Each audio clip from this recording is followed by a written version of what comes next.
അതിൻ്റെ ഫോട്ടോകളും ഒക്കെ ഇട്ടുകൊണ്ടും അതിനെ പരിചയപ്പെടുത്തിക്കൊണ്ടും അതിനെ അപമാനിക്കാൻ വേണ്ടിയിട്ട് ഒരു ലിബൽ സ്യൂട്ട് അല്ലാതെ തന്നെ പോകാവുന്ന കേസാണത്.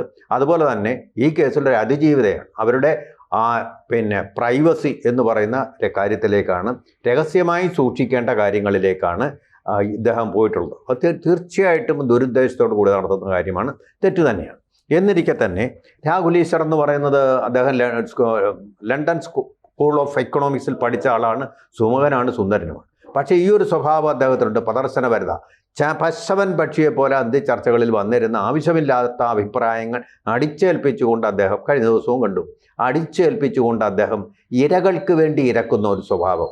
വക്കീൽ ആളൂരിനെ പോലെ ഇരകൾക്ക് വേണ്ടി മറ്റുള്ളവരിൽ നിന്ന് വ്യത്യസ്തമായ അഭിപ്രായം പ്രകടിപ്പിക്കുമ്പോൾ ആൾ ശ്രദ്ധിക്കപ്പെടും. ആ ശ്രദ്ധ കിട്ടാൻ വേണ്ടിയാണോ എന്നറിയുന്നില്ല, ഇരുന്നു വാങ്ങുക. എന്തും പറയുമ്പോൾ, മറ്റുള്ളവർ പറയുമ്പോൾ അസഹ്യതയോടെയും അസഹിഷ്ണുതയോടെയും ഒരു വരി കൂടി.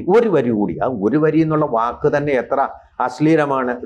അദ്ദേഹം സംസാരിക്കുന്നത് ഒരു TV ചാനലിലാണ്. അവിടെ വരി എന്നുള്ള വാക്കിനൊരു പ്രസക്തിയില്ല. വരി എന്ന് പറയുന്നത് നമ്മൾ വരമൊഴിയായിട്ട് എഴുതുന്ന കാര്യങ്ങളിലാണ് ഈ വരി എന്നുള്ള വാക്ക് തന്നെ വരുന്നത്. അവിടെ ഒരു വാക്യം പറയുക, എപ്പോഴും അദ്ദേഹം ഉപയോഗിക്കുന്ന വാക്ക് അതൊരു ക്ലീഷേ ആയിട്ടുണ്ട്, ഒരു അശ്ലീലവുമായിട്ടുണ്ട്. ഒരു വരി കൂടി എന്ന് പറഞ്ഞ് അദ്ദേഹം ശരിക്ക് പറഞ്ഞു കഴിഞ്ഞാൽ ജനങ്ങളുടെ ഒരു വെറുപ്പ് അല്ലെങ്കിൽ ഒരു വിദ്വേഷം, ഒരു നോസിയ എന്ന് തന്നെ പറയാവുന്ന വമനേച്ഛ ഉളവാക്കുന്ന തരത്തിലുള്ള ഒരു തരം അടിച്ചേൽപ്പിക്കൽ അദ്ദേഹം നടക്കുന്നുണ്ട്. ഒരു ചർച്ചയിൽ ഒരിക്കലും പഠിത്താൻ ശരിയാണ്, ഇംഗ്ലീഷ് നന്നായിട്ട് സംസാരിക്കും, മലയാളവും നന്നായിട്ട് സംസാരിക്കും, കാര്യങ്ങളൊക്കെ ശരിയാണ്. സബ്സ്ക്രൈബ് ചെയ്യുക, ബെൽ ബട്ടണും അമർത്തുക.